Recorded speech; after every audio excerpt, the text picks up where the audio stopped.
3 снежня, аўторак. Вітаю спадарства. З вами Сергей Пацасонны, Белсадзум. У нашым выданні абмяркуем.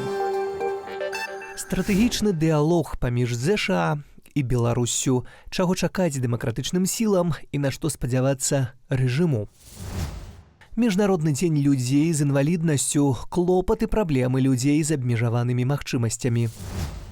З імём Бога прадстаўніцы Свята-Елісаветінскага манастыра катаюцца па Еўропе і гандлююць, але і дапамагаюць расійскім акупантам на вайне ва ўкраіне. Вільня сталася месцам правядзення другога раунду стратэгічнага дыялогу паміж Злучанымі Штатамі Амерыкі і дэмакратычнымі сіламі Беларусі.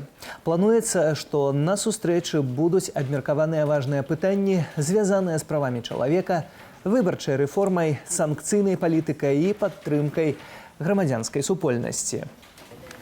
Стратэгічны дыялог – гэта пляцоўка для камунікацыі дэмакратычных сілаў нашай краіны з урадам ЗША. Злучаныя Штаты пацвярджаюць прыхільнасць да падтрымання беларускага народу у яго імкненні да дэмакратыі, свабоды і справядлівасці. Першая сесія стратэгічнага дыялогу адбылася ў Вашынгтоне летась у снежні. Тады абмяркоўвалі пытанні правоў чалавека і шляхі вызвалення палітычных вязняў, развіццё прыватнага сектару Беларусі, пагрозы суверэнітэту ў Беларусі з боку Расіі. А на відэасувязі амерыканіст Антон Пянькоўскі. Вітаю. Прывітанне, Сергей. Дзякуй за запрашэнне. Дзякуй, што прыйшлі. Спадару Антон, стратэгічны дыялог са Злучанымі Штатамі – гэта ўжо другая вялікая сустрэча. Большасць чамусьці з зачыненымі дзвярыма, але ўсё ж такі, ці можам гаварыць пра нейкае рэальнае значэнне? Ну, безумоўна. Перш за ўсё, гэта такі унікальны кейс, калі Злучаныя Штаты падымаюць вось такія квазідзяржаўныя інстытуты, як офіс Святланы Ціханаўскай і беларускія дэмакратычныя сілы, увогуле да міждзяржаўнага ўзроўню супрацоўніцтва, таму што ўсё ж такі фармат стратэгічнага дыялогу, які Злучаныя Штаты прымяняе да шмат краін, гэта ўсё ж такі міждзяржаўны інструмент. А што тычыцца беларускага грамадства? Бо ўсё ж такі беларусы ўнутры Беларусі перадусім тут павінны быць на першых пазіцыях. Не, ну, канешне, але ж ўсё ж такі мне падаецца, што большасць беларускага грамадства ў Беларусі пачуе толькі вынікі і пэўныя ітогавыя заявы і не будзе ніяк не ўключана ў абмеркаванне гэтых пытанняў. Ну і, канешне, там больш будуць абмяркоўвацца такія сенсітыўныя, вельмі такія балючыя пытанні, якія, канешне, ну, не варта выносіць на публіку. Тады ўзнікае пытанне, хто можа быць гэтым рэпрэзентантам беларусаў, бо ўсё ж такі і Святлана Ціханаўская, і іншыя палітыкі, актывісты гавораць ад імя беларусаў, а не ад сябе. Ну, канешне, але ж перадусім мы павінны разумець, што вось гэтым інструментам, а перш за ўсё стратэгічны дыялог гэта інструмент, могуць скарыстацца актары, якія маюць вось гэтую капасіці, маюць магчымасць нечым карыстацца. Гэта, умоўна кажучы, ну, чалавечы рэсурс. Калі ёсць шмат дасведчаных людзей у той жа Коордынацыйнай радзе, у офісе Святланы Ціханаўскай, якія маюць пэўны дыпламатычны досвед і якія могуць даносіць пазіцыю беларускага грамадства да амерыканскага чынавенства і да амерыканскіх дыпламатаў. Усё ж такі вось гэтай дыпламатычныя гульні, прабачце за такі выраз, яны патрабуюць пэўных навыкаў, пэўнага скіла і пэўнага досведу. Ну і, канешне, офіс Святланы Ціханаўскай, Коордынацыйная рада і таксама шэраг прадстаўнікоў, які быў у першым складзе стратэгічнага дыялогу і будуць у другім, яны маюць гэтыя навыкі, маюць гэты досвед. А чаму Злучаныя Штаты менавіта так істотныя? Чаму так варта надзяляць гэтаму увагу? Ну, тут, Сергей, не сакрэт, што Злучаныя Штаты Вельмі шмат год падтрымліваюць беларускія незалежныя медыа, беларускія НДА. Не толькі грашыма, але ж ўсё ж такі вельмі важна гэта падтрымка рэсурсамі, гэта падтрымка, якая выдзяляецца кожны год кангрэсам, вельмі вялікая. І Злучаныя Штаты маюць як вялікі ўплыў увогуле на міжнароднай арэне, могуць паўплываць на шмат краін, якія таксама там памагаюць Беларусі, але ж яны самі вельмі шмат чаго робяць для Беларусі. Але ж перадусім я тут яшчэ казаў крыху вось пра пытанне падрыхтоўцы. Таму што вось за мінулы год мы, на жаль, не ўбачылі такіх вялікіх зменаў у стаўленні нейкага вялікага прагрэсу з боку Злучаных Штатаў, тое, што тычыцца і прызначэння спецпасланніка, прабачце, і акта аб дэмакратыі ў Беларусі абнаўлёнага, і таксама там заканадаўчага дакумента, які тычыцца абароны беларусаў у Злучаных Штатах. Вось таму нават вось гэтую дамашнюю работу нават Злучаныя Штаты, на жаль, не робяць. А што будзе цяпер, бо ўсё ж такі адміністрацыя прэзідэнта ў Злучаных Штатах змяняецца. Як будзе далей выглядаць праца з Вашынгтонам? Вось гэта вельмі складанае пытанне, таму што яно будзе тычыцца тэхнічных акалічнасцяў. Перш за ўсё, гэта адміністратыўны рэсурс. Як мы гэта бачылі ў апошні раз, калі быў абраны Дональд Трамп прэзідэнтам Злучаных Штатаў, былі вельмі вялікія змены і шмат вашынгтонскіх бюракратаў наўпрост звольніліся. І вельмі такі доўгі час нават у дзяржаўным дэпартаменце Злучаных Штатаў не было дастаткова спецыялістаў па вельмі шматлікіх накірунках, уключаючы Беларусь. Я мяркую, што зараз гэтая сітуацыя можа паўтарыцца, і тое, што нам зараз варта рабіць, гэта вельмі уважліва, вельмі асцярожна назіраць за прызначэннем, ну, мы ўжо ведаем, хто будзе дзяржсакратаром, але ж за прызначэннем намесніка дзяржсакратара. Вось гэты ўзровень намеснікаў памочніка дзяржсакратара, таму што вось у стратэгічным дыялоге у другі год удзельнічае намеснік памочніка дзяржсакратара па пытаннях Еўропы і Еўразіі Крыстафер Сміт, які, ну, можна так казаць, вельмі умоўна адказны за Беларусь. Я не ўпэўнены, што ён застанецца на сваёй пазіцыі, і таму мы павінны вельмі уважліва сачыць за тымі прызначэннямі вось гэтых кар'ерных бюракратаў і дыпламатаў у дзярждэпе, які будуць працягваць гэтую працу. Я лічу, што там могуць быць вельмі такі непрыемныя для беларускага дэмакратычнага руху затрымкі. Затрымкі ў якім сэнсе? Затрымкі вы бачыце у нейкім фінансаванні ці падтрыманні пэўных праграмаў? Што? Ну, вельмі проста. Калі не будзе адказнага за прыняцця пэўных рашэнняў, ці гэта будуць, прабачце, прагматычна грошы, ці пэўныя выдаткі, праграмы, калі не будзе адказнага за прыняццё пэўнага рашэння, ну, канешне, там будзе затрымка з прыняццём гэтага рашэння.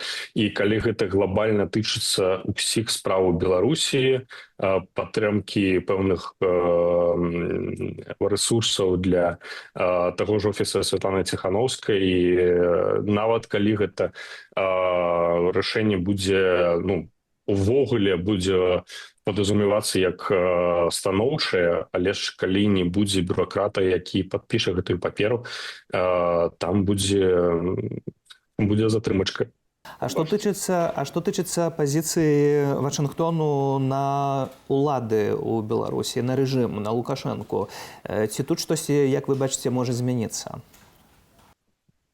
Я так не лічу. Я, перш за ўсё, прадугледжваю, што вось рэжым Лукашэнкі можа так неяк актывізавацца у спробах неяк выйсці на свои минулые вашингтонские контакты. Ну, мы ведаем, что у Александра Лукашенко были спробы там працаваць праз сям'ю Кушнер і гэтак далей. Ён можа зрабіць гэтыя спробы. Але ж, ну, перш за ўсё, частка каманды Трампа, яна застаецца, як яна была у мінулай яго адміністрацыі. Яны маюць вось гэтую пэўную institutional memory, вось гэтую памяць інстытуцыі. І яны памятаюць, як Лукашенко, ну, так просто, напрост кажучы, падмануў іх. Таму што былі пэўныя перамовы, прыязджаў Болтан, все было добра, амерыканская нафта, давайте сябраваць. Мінск, сталіца Злучаных Штатаў, як Лукашенко казаў, ўсё гэтак далей. Ну, і мы бачым, што адбылося ў 2020 годзе. Ну, конечно, гэта вельмі непрыемна, і з боку амерыканскага чынавенства незразумела, чаму гэта паўтараць, калі вы не можаце ввогуле верыць Лукашенко. Таму у чым сэнс зноў гуляць з ім у гэтыя пэўныя гульні. І нават тады сітуацыя нават з правамі чалавека, з колькасцю палізняволеных была значна прасцей, чым зараз. Таму пэўных зменаў ці нейкай вось адлігі, не, прабачце, Лукашенко не павінен чакаць. Але спадзяецца, конечно. А што тычыцца дэмакратычных сілаў, то Вашынгтон адназначна ставіць на Святлану Ціхановскую, бо нават сустрэча адбываецца ў Вільні.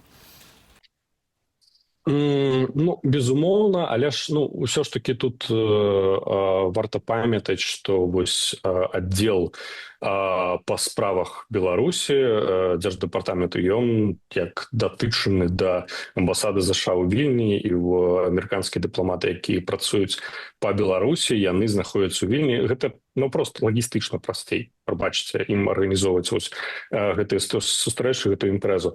Па-другое, ну, тое, што мы бачым у апошніх дакументах, амерыканцы у афіцыяльных паперах называюць офіс Святланы Ціхановскай, каардынацыйную раду і кабінет як вось гэтыя інстытуты, якія яны прызнаюць. Ну, таму, канешне, гэта не варта казаць, што здесь офіс Святланы Ціхановскай неяк захапіў аднабакова вось гэтую увагу Вашынгтона. Усё ж такі яны бачаць тры інстытута, і ўсе тры будуць прадстаўлены ў Вільні на сустрэчах. Іншая справа, што адбудзецца пасля гэтак званых, канешне ж, але ўсё ж такі выбараў лукашанкаўскіх у 25-м годзе? Вельмі цікавае пытанне, але ж, ну, ўсё ж такі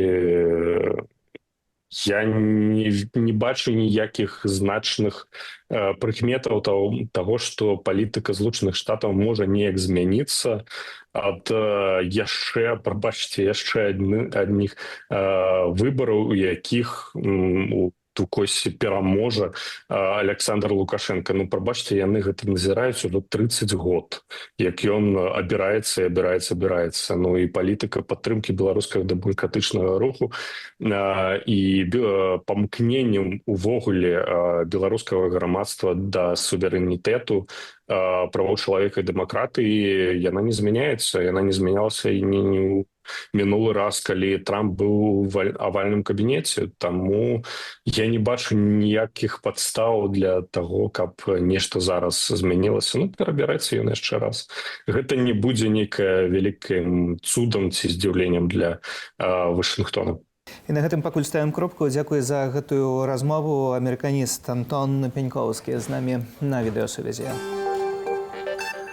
3 снежня – Міжнародны дзень людзей з інваліднасцю. Напамін усім нам аб важнасці падтрымкі, увагі і роўнасці.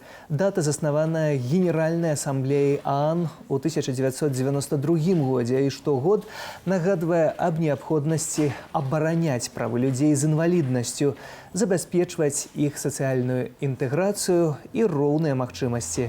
У Беларусі амаль 500 000 людзей з інваліднасцю.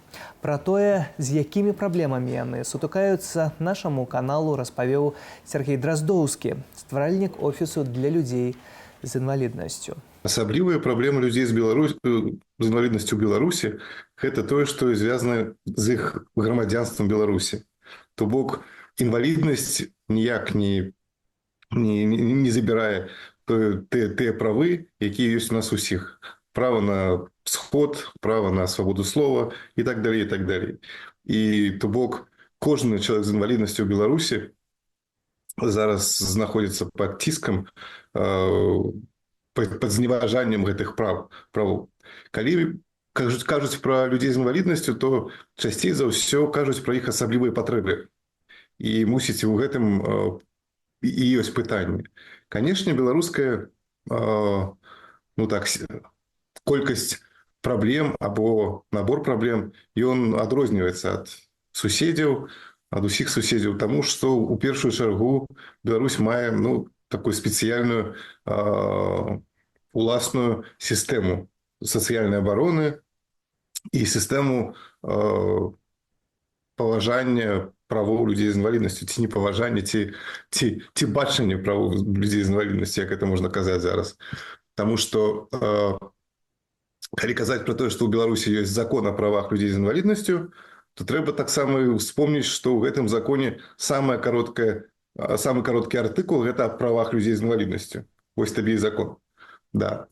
І калі мы кажам так, то насамрэч праблемы яны як былі, так і застаюцца. Гэта працаўладкаванне, гэта атрыманне добрай адукацыі, гэта атрыманне добрых паслуг сацыяльнай абароны, гэта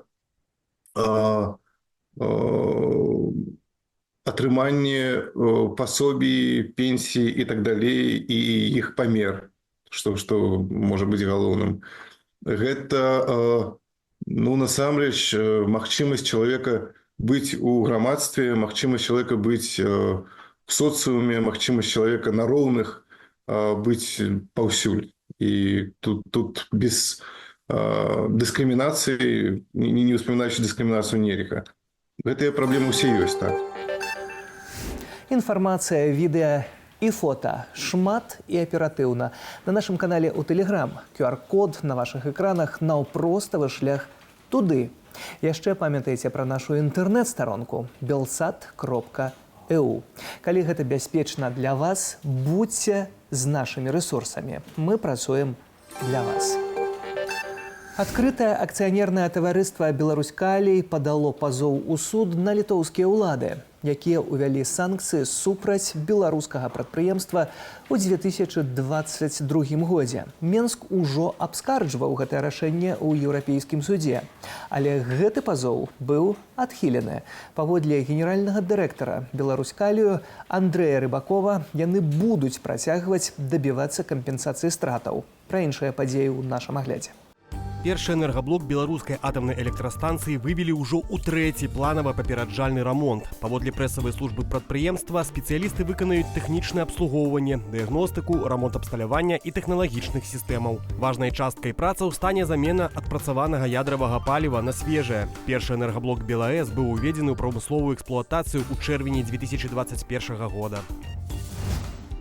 Кіраўнікам менскага стартап-хабу і Магуру вынеслі завочныя прысуды. Настасье Хамянковай і Тацяне Марыніч суд прызначыў пакаранне ў выглядзе пазбаўлення волі на тэрмін 11 і 12 гадоў адпаведна. Таксама яны павінны сплаціць 280 000 рублёў штрафу. Яўген Пугач атрымаў 4,5 гады пазбаўлення волі. Паводле інфармацыі пракуратуры, яны абвінавачваліся ў шэрагу крымінальных артыкулаў, сярод якіх нібыта ухіленне ад выплаты падаткаў, удзел у так званым экстрэмісцкім фармаванні і іншыя.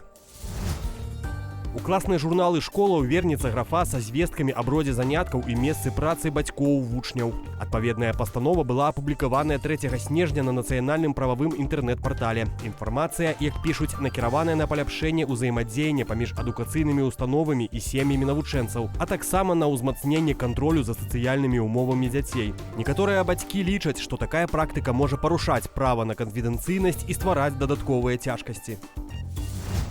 Дысцыплінарны камітэт УЕФА вынес рашэнне аштрафаваць польскі футбольны клуб «Легія» на 17,5 тысяч еўраў. Прычынай сталі банеры, вывешаныя фанатамі каманды падчас хатняга матчу супраць менскага «Дынама» ў межах Лігі канферэнцый. Іх змест і так званыя крычалкі фанатаў выклікалі пытанні з боку УЕФА, бо яны супярэчылі рэгламенту арганізацыі, які датычыць палітычных і абразлівых выказванняў. У Польшчы з чарговага кірмашу былі выдвараныя прадстаўніцы свята-елісаветінскага манастыра, якія адкрыта выказвалі падтрымку расійскаму ўварванню ва ўкраіну. Арганізатары каляднага кірмашу ў Шчэціне заявілі, што іх пазіцыя несумяшчальная з прынцыпамі мерапрыемства і еўрапейскімі каштоўнасцямі. Таксама стваральнікі кірмашу разарвалі дамову з прадстаўнікамі Менскага свята-елісаветінскага манастыра, падкрэсліўшы, што гэта месца для аб'яднання людзей, а не для дэманстрацыі палітычных поглядаў, асабліва тых, якія звязаныя з вайной. Спынення продажаў іхнай прадукцыі ў Шчэціне дамагаліся неабыякавыя беларусы.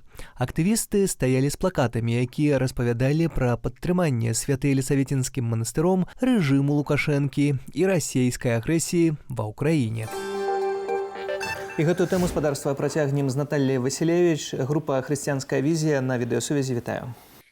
Вітаю, Сергей. Спадарыня Наталья, гэтыя манашкі, якія, не ведаю, ездзяць па Еўропе крышку і прадаюць гэтыя тавары, нагадваюць нейкую спецаперацыю спецслужбаў ці спецаперацыю РПЦ. Што гэта такое? Гэта цяжка насамрэч вызначыць, таму што мы прасілі і журналістаў-расследавальнікаў, каб яны заняліся гэтай тэмай шчыльна і паглядзелі, што ж адбываецца з гэтымі паездкамі. На наш погляд, наш аналіз паказвае тое, што ў прынцыпе ім гэта не вельмі выгадна з фінансавага пункту гледжання, так?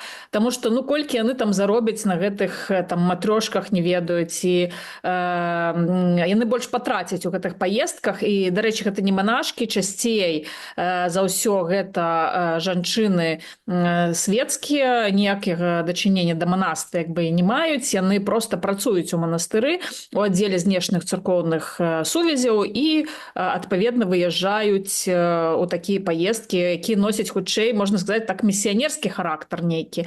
Таму што, як я кажу, з фінансавага пункту гледжання яны не зусім абгрунтаваныя. Місіянерскі характар, вы маеце на ўвазе тое, што калі ты на кірмашах прадаеш тавары, то можна паразмаўляць з людзьмі і пагаварыць, які добры рускі мір? Я не ведаю, наколькі яны менавіта гавораць пра рускі мір так адкрыта. Ёсць дзве стратэгіі ў іх. Яны самі пра гэтыя дзве стратэгіі гавораць. Адна стратэгія – гэта шукаць тых, хто падтрымлівае спецыяльную вайсковую аперацыю, як яны гэта называюць, СВО, Расею, і гэтых людзей неяк, наколькі мы ведаем потым, пазней, якраз Белсат выкрыў тое, што з Германіі дастаўляюць нейкія тавары медыцынскага прызначэння альбо іншага такого кшталту, шукаюць хаўруснікаў, якія могуць дапамагаць у большых аб'ёмах, скажем, не проста набыць там нейкую цацачку на Новы год сабе, але і заданаціць на такую дзейнасць манастыра. Гэта першае. Другое, яны часта, наадварот, адмаўляюць пра тое, што яны падтрымліваюць якуюсь агрэсію, так, што яны падтрымліваюць Расею, што яны дастаўляюць гэтыя тавары, скажем так, у тым ліку вайсковага прызначэння для расійскай арміі, і кажуць пра тое, што мы проста дапамагаем людзям на Донбасе, гуманітарную дапамогу аказваем. Хаця зноў-такі іх крыніцы, якія яны самі публікуюць, гэта ж не тое, што мы там знаходзім нешта таемна вызначаем. Не, гэта яны самі публікуюць у сваіх чатах, у сваіх каналах. І пра тое, што сапраўды яны падтрымліваюць і расійскую армію. Як мы ведаем, каардынатар дапамогі гэтай Донбасу, праграмы паездак на Донбас, Мікалай Гаўрылаў, военкор, пісьменнік і гэтак далей, ён паказвае, што ён і ў вайсковай форме там знаходзіцца, і са зброяй у руках, і з шэвронамі, і з маскай, і тое, што з ягоных пастоў вынікае на тэлеграм-канале, ён, безумоўна, бачыць сваю місію як удзел у такіх нават разведвальных нейкіх аперацыях. Таму тут адмаўленне, тым не менш, гэтая стратэгія працуе, і для некаторых людзей яна дзейсная. Яны вераць, што гэта ўсё паклёп, што манастыр ніякую агрэсію не падтрымлівае, ніякую Z-сімволіку не падтрымлівае і гэтак далей. Што гэта проста такія добрыя жанчыны, якія хочуць дапамагчы дзецям і розным такім уразлівым групам у Беларусі, людзям, які знаходзяцца, выходзяць з турмаў, які не могуць уладкавацца на працу, людзі з залежнасцямі. І нібыта манастыр гэтыя грошы выдаткоўвае на такую сацыяльную дзейнасць. Але таксама ўсё ж такі, як гэта выглядае? Без ведама дзяржавы немагчыма рабіць такую прыватную ініцыятыву. Відавочна, што гэта нейкі вышэйшы дазвол мітрапаліта, а ідзе это ўсё ад патрыарха Кірыла, яго ж Гундзяева. Мы не думаем, что гэта неяк звязана менавіта з патрыархам Кірылам. Все ж таки гэта такая свойская, яна нават стварае, можна сказаць, расійскім падобным арганізацыям канкурэнцыю, таму што вырабляе тавары, это заўсёды рынок ўсё ж таки абмежаваны, яны вельмі шмат возяць у Расію прадаваць, таму, канешне, для тых вытворцаў падобнай прадукцыі Свята-Елізаветинскі манастыр, ён хутчэй канкурэнт.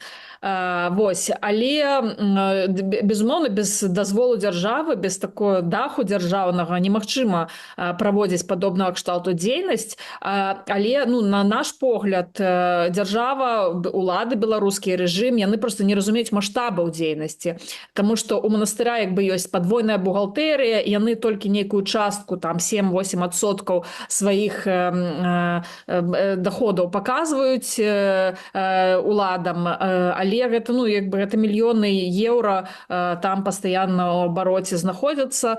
Таму калі б улады просто ўяўлялі, колькі можна было б забраць з гэтага манастыра грошай, падаткамі ці іншымі нейкімі формамі, то, безумоўна, яны больш зацікавіліся гэтай дзейнасцю, таму што падаткамі ж не абкладаецца большая частка дзейнасці. Гэта ўсё наяўныя разлікі, гэта ўсё разлікі праз розныя рахункі, якія знаходзяцца за межамі. Гэта пастаянны вываз тавараў, правоз тавараў праз мытню. Зноў-такі я думаю, што ў нейкі момант, хутчэй за ўсё, нават і беларускія ўлады зацікавяцца, калі грошай стане паменш, так што яшчэ некага можна раскулачыць. Але таксама мне больш пытанняў да заходніх дзяржаваў, таму што нехта ж выдае візы, нехта ж таксама на мытнях даглядае гэтыя аўтобусы, грузавыя машыны з таварам. Калі б гэта было больш складана патрапіць у заходнюю Еўропу, больш складана ўдзельнічаць у такіх мерапрыемствах, як кірмашы, альбо проста візіты на прыходы з продажам тавараў, то я думаю, што гэта зусім было б невыгадна. Але, тым не менш, тыя данаты, скажем так, якія ідуць у Беларусі, я не ведаю, якімі схемы там выкарыстоўваюцца, але это сапраўды вялікія грошы, якія, вы паглядзіце, манастыр, ён же пастаянна, яго будаўніцтва пастаянна ідзе. Пастаянна набываецца зямля, там нават толькі афіцыйна, і тое, што знайшлі бюро, расследавальніцкі праект, там 64 стадыёны «Дынама». Пад сне, ад сны да едзеш па палях, это ўсё злева справа, это ўсё манастырская ўласнасць. То бок гэта вельмі вялікія аб'ёмы, там уладкавана, не ведаю, каля 1000 супрацоўнікаў, якія атрымліваюць заробак у манастыры. То бок вы можете уявіць, наколькі, я думаю, што ў Белсата столькі грошай няма, колькі ёсць у Свята-Елізаветинскага манастыра. І гэта вельмі вялікае прадпрыемства, і, безумоўна, улады нават не ўяўляюць гэтых маштабаў, і гэтыя все дакументы фінансавыя знаходзяцца у такім нейкіх таемных серверах, якія там дзесьці схаваны, можа, у манастырскіх келлях, не ведаю, дзесьці там, куды камітэт дзяржкантролю ці нейкія іншыя органы падатковыя не прыйдуць. Таму гэта дзейнічае. Пра Польшчу, дарэчы, самае цікавае, у Польшчы у іх ёсць свой склад у Гайнаўцы. У іх ёсць свая арганізацыя, якая зарэгістраваная ў Гайнаўцы. Гэта ж польскую мяжу часцей за ўсё яны перасякаюць. Тут, бачыце, здавалася б, тут 5-метровы забор, плот гэты пабудавалі паміж Беларусі і Польшай. Многія людзі, нават якія пацярпелі, яны не могуць атрымаць там гуманітарныя візы ці неяк прыехаць у Польшу, каб тут уладкавацца. А тым не менш, у такіх аб'ёмах правозяцца тавары праз Польшу, у Польшчу, і апошнія выпадкі, Шчэцін, Торонь, гэта месцы менавіта ў Польшы праходзіць гандаль гэтымі таварамі. Дзякую за гэтую размову. Наталья Василевич з групы «Хрысціянская візія» з намі на відэасувязі. Дзякую. Сёння стаўлю кропку. Дзякуй, што былі разам. Добрага вечара. Сергей Падсасонны. Пабачымся.